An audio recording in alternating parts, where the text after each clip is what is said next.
Welcome to this how-to video on Bollinger Bands. You can download the exercise workbook to follow along in your own copy of Tableau. Bollinger Bands are commonly used in financial analyses to see if stocks are under or oversold, using a moving average based on a specific period. The basic principle of Bollinger Bands involves a moving average. Moving averages are calculated over a specific period of time. Here we have a parameter, look-back period, to allow the end user to determine the time period. We can edit the parameter to see that it's an integer, allowing a range from 1 to 50 with a current value of 20. Our date is currently weeks, so our look-back period is the previous 20 weeks.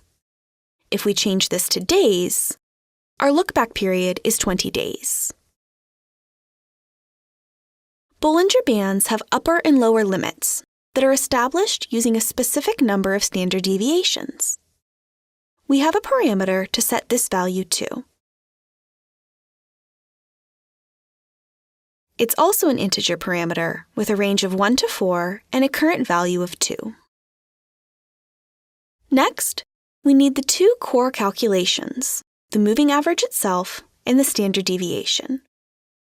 First is the moving average. Let's edit to see the formula.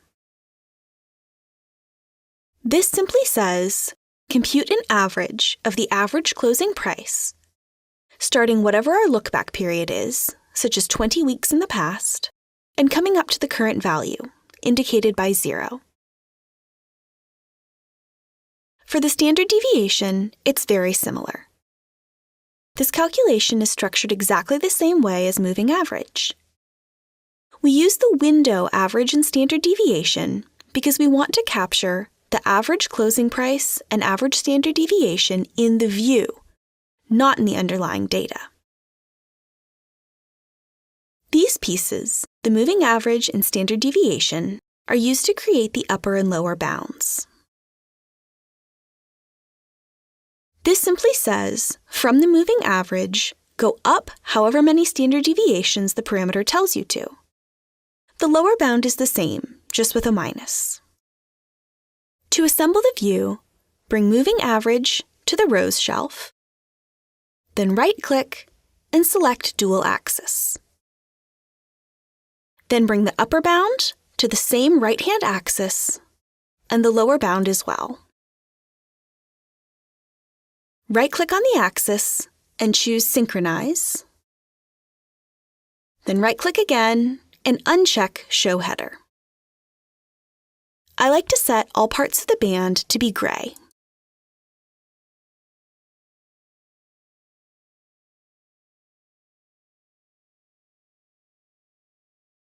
Finally, just like with control charts, we can also use a calculation to establish if the value is outside the band. The calculation is if the average closing price is less than the lower bound or above the upper bound. For the marks card for closing price, if we bring this calculation to color, it will clearly show where the price falls outside the bands. We can edit the colors